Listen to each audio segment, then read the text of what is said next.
Hello, everyone, and welcome to this recap Thanksgiving edition. The New York Giants 20, the Dallas Cowboys 27. I'm Josh, and I'm joined by my friend and co-host Alex to talk about this game and another Giants loss, a team that moves to 2-10 on the year and are now set to have the first pick in the 2025 NFL Draft. Alex, the Giants did some historic things yesterday, including having an NFL record for the most amount of regular season games in a row without an interception recorded by their defense. That moved to what I believe was 11 games. So congrats to the Giants for that. And that's where we are right now. How are you doing? How was your Thanksgiving? How was your game day watching experience? We'll start with that.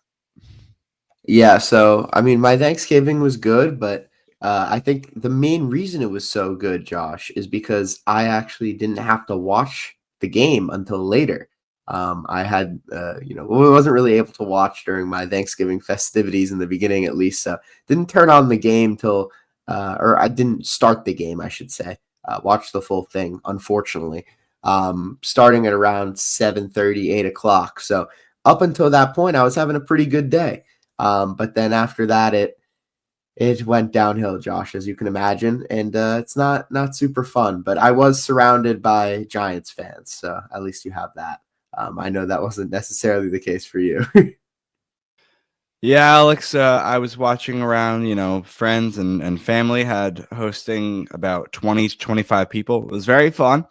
It was quite exhausting, though, at the same time, but we made it through. And the cleanup process sure does happen the hours after they leave and then this morning as well. So luckily, all really done with that. There might be a few things downstairs that I don't know about that I'm going to have to do later. But for right now, we're doing okay with that. But yes, watch with the Cowboys uncle there with us. So that was fun.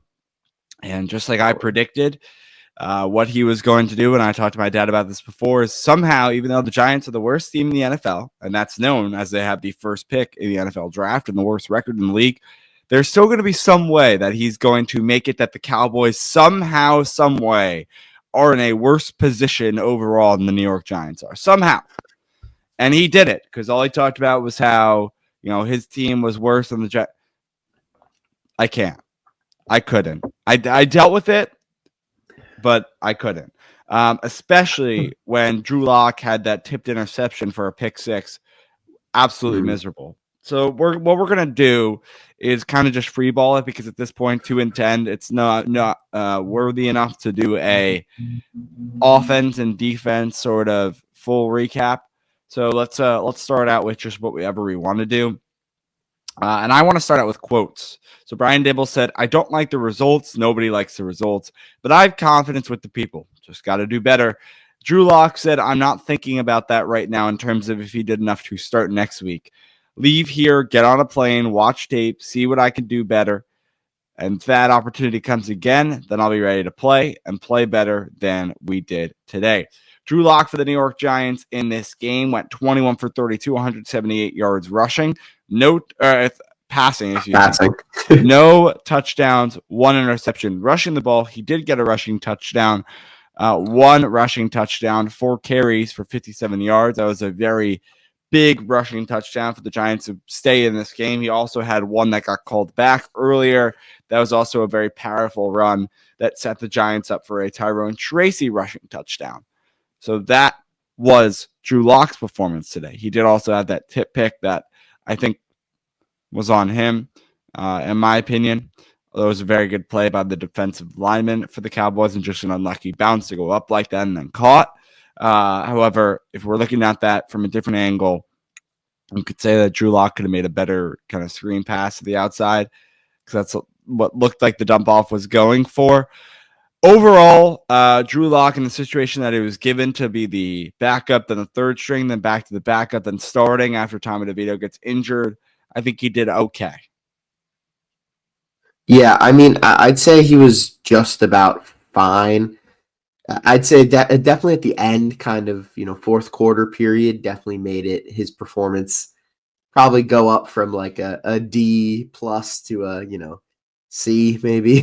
So I do think that that helped him out a little bit. I'll say this in terms of comparing him and Tommy DeVito, which I can't believe I'm spending my time doing, but here we are.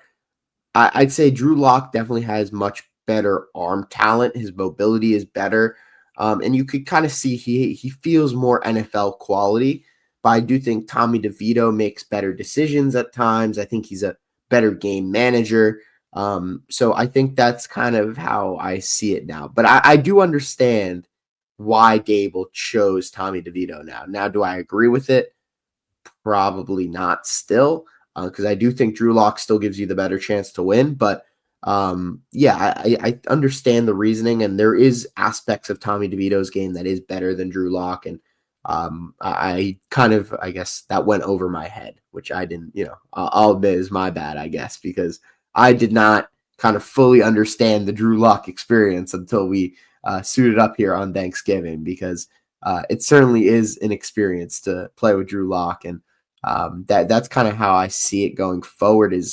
Is Brian Dable gonna want that gunslinger, that guy who's gonna just have Giants fans kind of on the edge of their seats, but in a bad way, or do they want Tommy DeVito, who I think now kind of the aura you can say has cooled off a little bit for him with all the media attention, and can he actually keep the Giants fans engaged over this final really depressing stretch of the season? So I think that's going to be a really interesting decision for Dable.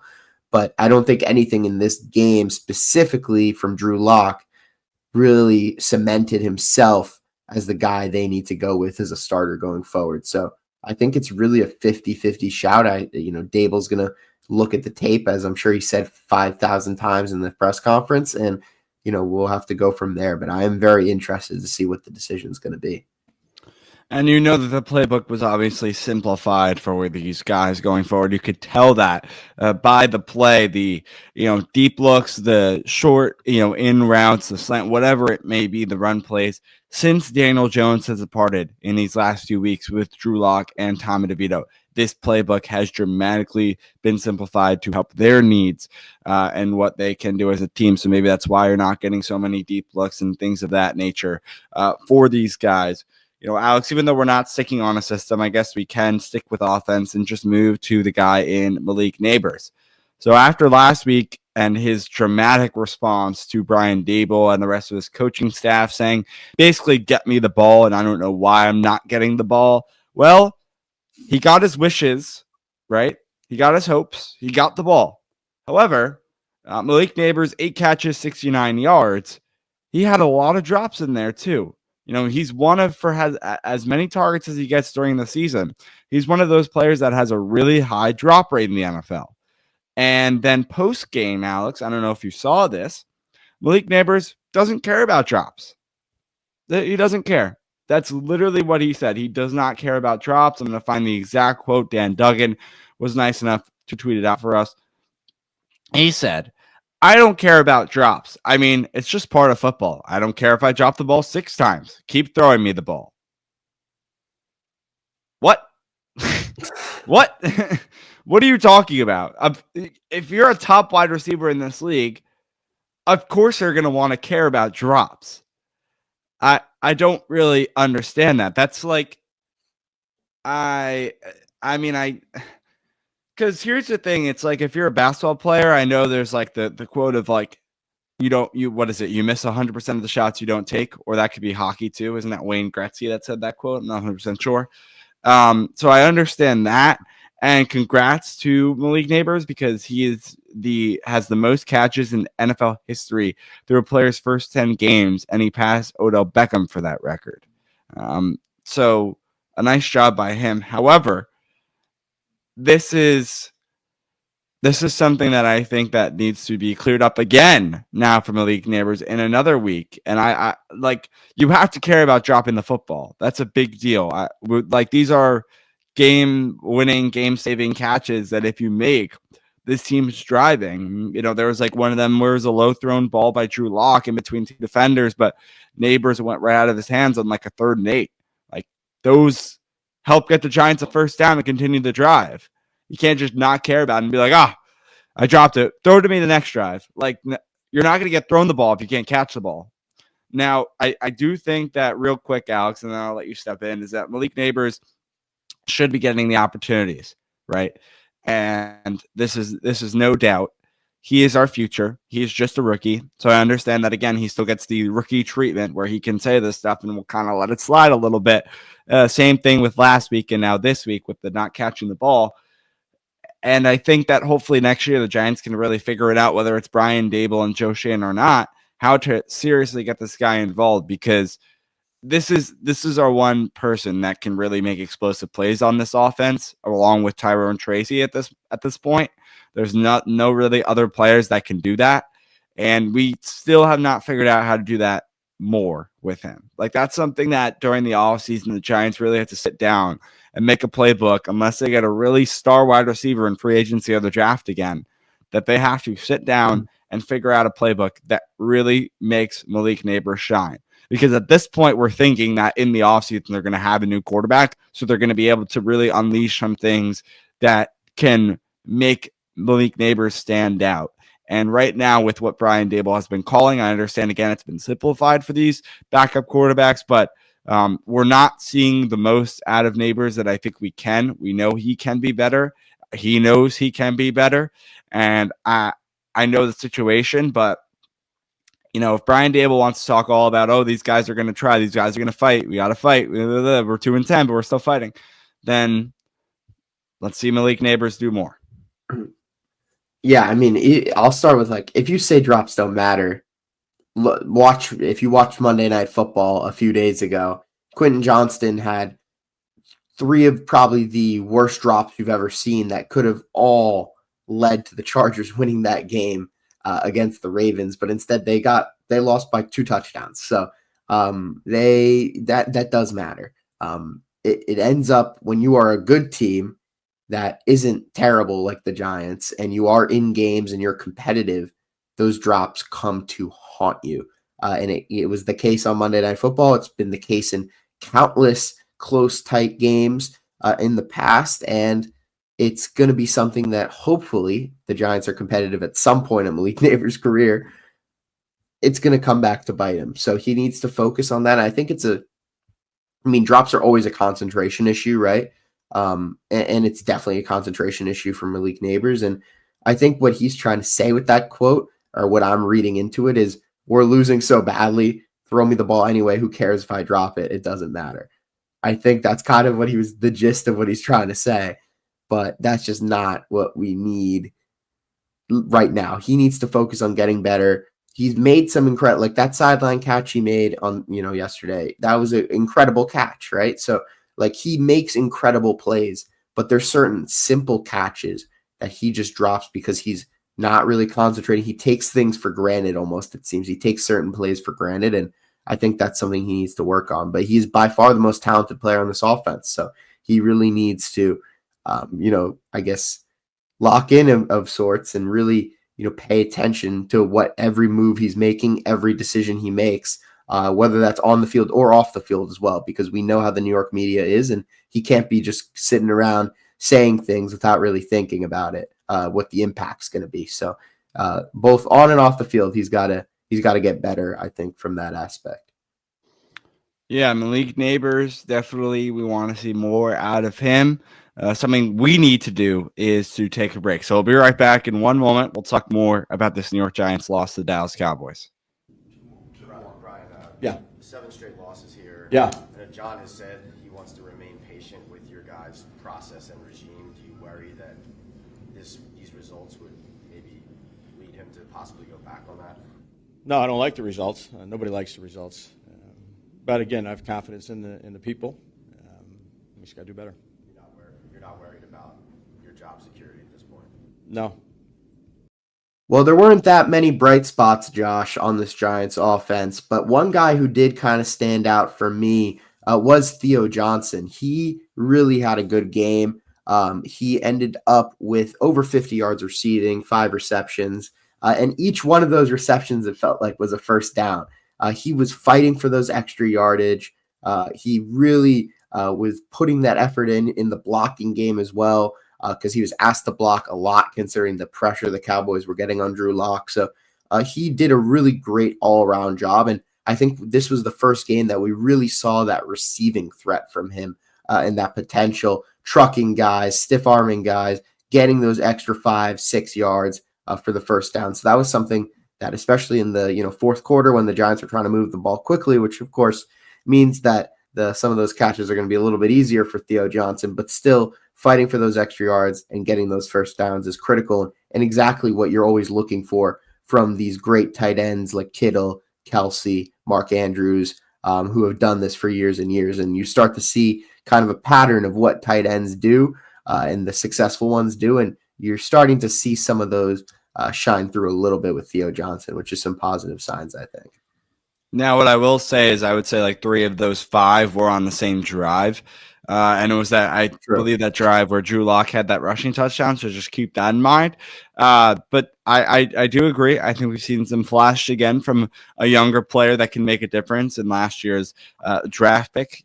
Or I guess this year's draft pick, you could say, right? 2024 NFL draft class. So nice job by him making an impact for sure. And then rushing. There's one more thing I wanted to talk about was that Tyrone Tracy did not start in this game, which was assumed to be a fumbling issue. And then pretty ironic because then Devin Singletary comes in, who also has a fumbling issue. And so we have the battle of who is worse at turning the ball over, running the ball. Devin Singletary actually ends up with only 7 carries, and Tyrone Tracy does surpass him and has 9. So that is a statement there. I don't disagree with the decision. I think that it's a learning curve in a younger player's career that you can't keep doing this, otherwise you're just going to get benched. I think that overall it ended up being fine because Tracy did have more rushes than Singletary anyway, and we want Tracy to have more snaps than Singletary at this point because it's all about developing the young players this part of the season, right? You just want them to get better. You want them to get more live game reps because when it comes down to it, we would really, really hope next year, or if not 2 years, when this team is more competitive and they need players with more experience in games to do well. Tracy has had all this time in this trash season of 2024 that, he played in all these live game reps so he understands the game even better whenever those situations do come up. So it didn't end up being a factor at the end of things, but I did just want to mention that with Tyrone Tracy. Alex, anything? We ended up doing offense, defense anyway. Anything you have before we go to the defense? No, I mean, besides that, I feel like we talked about all the key characters. The offensive line was terrible. I don't, they had 2 backup tackles. What are you going to do, basically? Yeah, it was not a great job from them. But yeah, I mean, we could shift to the defense. I would say with the defense, to start off, the effort was much better. There was less people making business decisions. There was a lot more intensity. Obviously, it wasn't enough, but they did play decent, I would say. And there was you could feel like they were trying at least, which I want to say I appreciate, but that's something they should be doing. So I'm really not going to say that. Yeah, like you were saying real quick with Drew Lock, he took 14 QB hits, sacked 6 times. No quarterback can really be successful under that type of pressure. What I will say, yeah, the Giants defense tried, Alex, but they allowed Rico Dowdle, who is one of the worst running backs in the NFL, to have over 100 yards. And player to watch, Josh. There you go. No, congratulations to you. Full congratulations to you. However, that was terrible. That yes. Should not be happening. Again, like I just said, Rico Dowdle is, if you look at the stats, he's one of the worst in statistics of NFL running backs.